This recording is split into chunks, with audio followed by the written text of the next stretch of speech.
Good morning, everybody. Welcome back to another solo leveling Arise video. Excuse the giant clown here that's just kind of upside down. That's Zaf, our boy, and we are going to talk about a couple things that Zaf is very familiar with. First off, the supporter program is a brand new code that currently is out. You guys can see here, I got approved for 1,000 Essence Stones. I gave out 5,000 today. I've got 2,714 left. For anybody who is looking to support your boy, go click that support button on the My Page. It's linked to every single video. Get yourself in this program and get yourself some free codes, folks. We got 4,000. We got 4,000 some odd people already supporting. Let's just see who's supporting right now. 4,295. So I've got a lot of room left for codes. If you have not done so, go click that support button, get in there. If you want to go up in the rankings for supporting, you have to spend a little bit of money, but then you're guaranteed some codes. So first off, I want to say, shout out to Payneblade's mom, Travis, Professor Tech, NID 161, the NIDs, I guess. Please change your name so I can shout you out properly. Slam Clicks, a couple more NIDs. Forsaken, Erwin T Pro, Step Bear, a couple more NIDs here. Cephas, a couple more NIDs. Meow2X, McNasty, Misos, David, King Gust, Mega KRTL, I hope I'm saying that right. Blazer44, a couple more NIDs. Bond, Dark, a couple more NIDs. Turkatron, a couple more NIDs. Glitcher of Rivia, a couple more NIDs. Let's go to page 5 this time. Demo007, a couple more NIDs. Cora, Driggs, Jaden38, Game Jester Jeff, Ravage, Eugen, IBQ, KQ. Let's go to page 5. Minty, a couple more NIDs down the page. Deeps, and then the Darkska. And then Dan Burrito, and I go one more. We'll go to page 6 here. Dandy Beckman, Door, Lord 14, Panic, Nude RZ, Nom Nom. I love that. Love the food. Hell, you know what? Let's go to page 7, folks.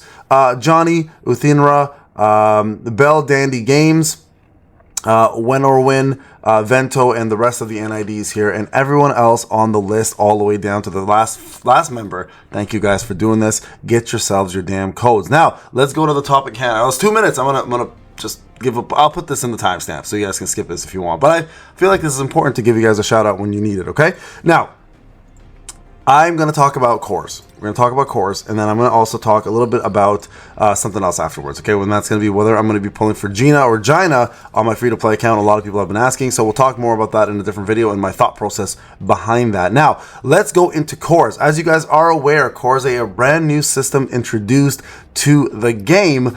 We got ourselves this little section here with 3 slots. We've got ourselves the mind passive, we got the mind passive, we got ourselves the body passive, and then we got ourselves something called the spirit passive. So that's going to essentially be attack, defense, and then the last one is, I believe, like something with support. So we'll find out what that one is, okay? So the way this all works, I want to talk about how these work, okay? So first off, note a couple things. Your top one is always going to be attack percentage or additional attack. This one here will always be additional defense or defense percentage, and this one here will always be HP, additional HP, or HP percentage. So 3 of those are always going to be one of the 2 main stats. Now the random stats are going to be the second stats down here, okay? And you guys can see here right now, for example, this one here has MP consumption, this one here has critical hit damage, and this one here I currently don't possess, so we don't have it. Now we'll talk about how to acquire these soon as well too, but I want to go over how this all works. So let's just say, okay, I want to use this. Now, in order for the passive to work, you have to, excuse me, you have to equip it on the proper unit. So in this case, the passive is only activated when Sung Jinu equips it. So in this case, I get myself an extra 3% attack when Sung equips it. Let's say you put this on somebody else. The passive will not work, but the stats will still apply, all right? And that applies to all of this. So for example, this one here, only a water hunter can currently equip it to take advantage of this. Because Jinu has it activated, the passive does not work, okay? So this will not work for him. It will only work if a water hunter has it on. So this would be good for Alicia, etc., right? So that's how the passives work. Now, if you look here, I have a couple hunters who have the passives, all right? Let's go look at another one. Let's look at Cha, for example. She currently has this one here, which gives additional attack and crit hit rate, so 488. Now, some people were asking, Payne, does the 488 apply to crit hit rate? Very good question. So if we look at her artifacts, right, let's go back here for Cha, right here. If you look at her crit basic stat, right here, you see it's 6190, right? 619. Now, if I were to unequip this, let's just change. Let's just unequip it. If I go back, it went from 6190 to 5702. So it does in fact show them working with the stats. Okay, so it will apply for you if you have it equipped. And you guys can see here again, this is going to work for a Dark Hunter, but because I love Cha, I'm going to give her this as well too, to give her a little bit of a boost. Now same thing here, this will apply for Dark Hunters, this will apply for Dark Hunters. So both these skills will apply. Now she doesn't scale off attack, so it's kind of useless for her. So this could technically work for somebody else with attack, but I wanted that crit hit damage and I wanted the additional defense obviously for this one, and that makes sense. So let's say for Charlotte, I want to level this one up. All right, so the way you level it up is you use other cores that are currently in your inventory. So once I get more cores, I'll be able to use them to level this up to 10. Now, once you get this to 10, it actually now stops. What you do instead is you now use these little tokens. I'll show you guys real quick what they look like. They're called solidified stones right here. Solidified stones, there's level 1s and level 2s, okay? These will then level up the actual stats you see here. So this 77 and 19 will then start leveling up randomly, okay? So it'll give you a certain amount, plus it'll go back and forth between them. And there's a chance it can fail. It will go all the way up to the max, and then that will complete it. You guys can see here though, the stats enhancement is 1 and this one is 7. So they all start at different stats enhancements. Look at this one's 5%, this one is 16%. I didn't even level this one. So that's the crazy thing about cores. There's a lot of RNG involved with the way the core system works. You can get yourself the best core in the world and it can start off with 1% stats, and you're kind of screwed because then you have to focus on getting that one leveled up from scratch, and that will cost a lot of time and effort, as well as some of those solidified stones that take forever to get. Okay, now I do want to talk about what the difference is between easy, normal, and hard. Now first thing I want to say, all equipment from here is gone. WOBL is strictly focusing on cores. If you want to find equipment for greed and all that stuff, you actually now have to go over to your instances and encore missions. If you click on this, for example, you will see now they are located here. All right.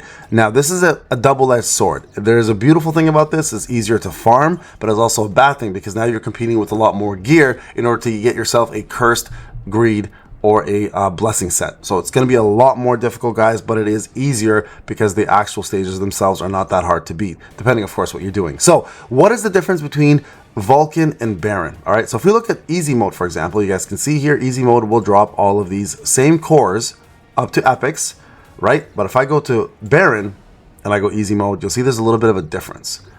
These guys here will drop the solidified stones in order to get them past the level 10. So if you can farm either or, you always want to farm Baron. Because of that reason alone, you can see here, he starts giving you normal stones right here, and they're only the level 1s on normal mode, right? If we go back to Baron again, you guys can see here, it starts off on easy, right? And you get a lot more of them here. So in terms of drops, the actual cores themselves are the same drops, if I recall, all the way across the board. 1, 2, 3, 4, 5, 6, 7, 8, right? If I go back here to normal mode, you guys can see easy mode here will drop 1, 2, 3, 4, 5, 6, 7, 8. So all the same. So again, this one, easy mode Vulcan does not drop solidified stone, just cores. Normal Vulcan will drop solidified cores, so will easy mode LeBaron, okay? If you look at normal, here's where it gets a little crazy.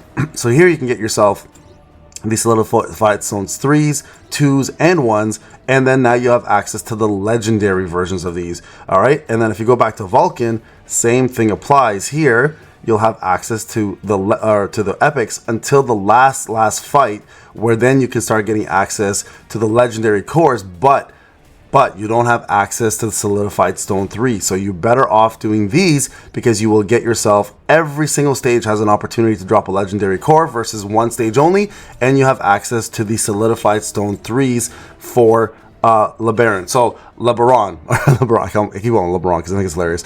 So make sure you do that, okay? That's the best way to farm this. Remember, it will take some time to get this done because a lot of these fights are going to be hunter related. So if your hunters are weak, you may struggle here, all right? And a lot of you guys have been asking, Payne, what's the best team to go with? I will give you guys my take, my teams on my free-to-play account. This is my free-to-play account, and how you should approach these fights. Once I complete them, I'll make a full guide for you guys and go from there. But that is the core system, guys. If you have any comments or questions, please let me know. I hope this helped. I hope this kind of helps you understand how these work. Remember, try to equip the proper passives to the proper hunters and Sun Jinu, and you'll be balling here. You'll kill it if you'll have so much more power than you already did, and you'll be able to beat content a lot easier. All right, guys, this is Payne. Thank you so much for watching. I'll see you guys in the next video. Take care.